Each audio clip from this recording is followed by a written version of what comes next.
Hey guys, today I'm going to show you how to grow, cut and dry your own herbs. It's quite fitting considering I've had a blocked nose for the last 2 weeks and I desperately need some lemon balm tea.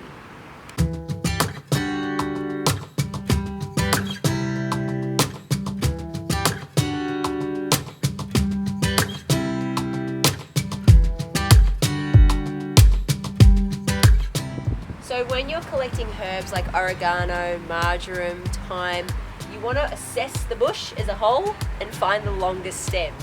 The reason being is if you cut anything that's too short and concentrate it in one area, that is then going to open up the entire bush to the heat of the sun, which you don't want to do. So you look for the longest ones and chop those instead, and spread your chopping out in different sections. That way you can come back in a couple of weeks and trim again.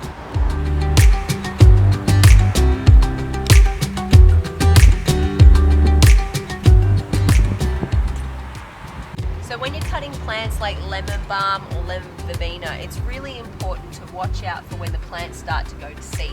It's a great time to chop back because they're still usable for tea and you stop the plant reaching its expiration date.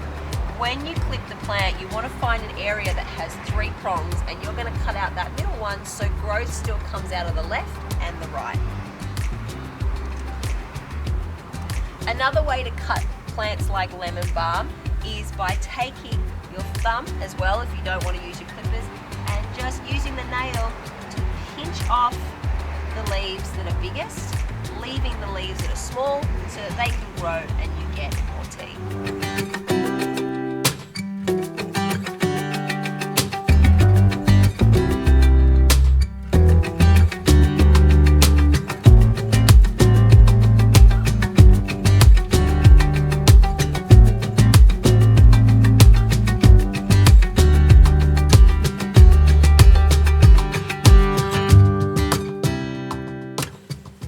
So now that you've brought your herbs inside, once you've separated them out, I'm going to show you how you go about drying them.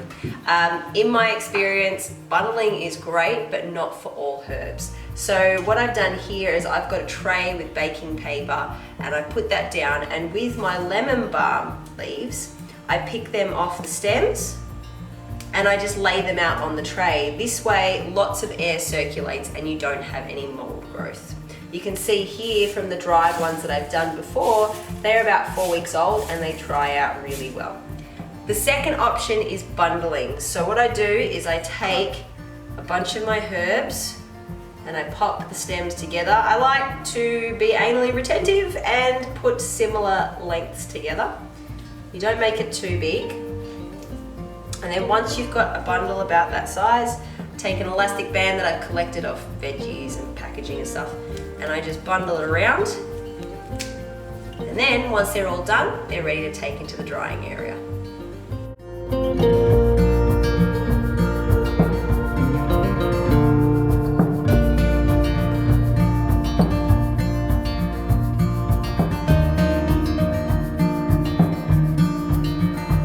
So when you pick a spot to dry your herbs, make sure it's somewhere that gets good ventilation. We've got a window that we can open up right here. It's not in direct sunlight and it's not damp. Really important so those herbs don't go moldy. I'll take my big tray and I'll sit it up on top of my copper pipes. And then for my herb bundles, I have these little hooks that I've made out of metal, and then I hook them in and simply hang them up. So you can see I've got these bundle of oregano that I started 4 to 6 weeks ago. They're drying nicely. I've also got marjoram hanging up. Thyme is a really bushy herb, so I've just popped that in a container with baking paper at the bottom and sat that up on the shelf. And you can also take things like lemongrass, because they're quite firm, they can stand up comfortably in a jar. So once you've set up a place for your herbs, make sure that it stays neat, tidy and clean, which I am particularly bad at, because it will encourage you to get in there more often, bundling, packaging and drying your herbs.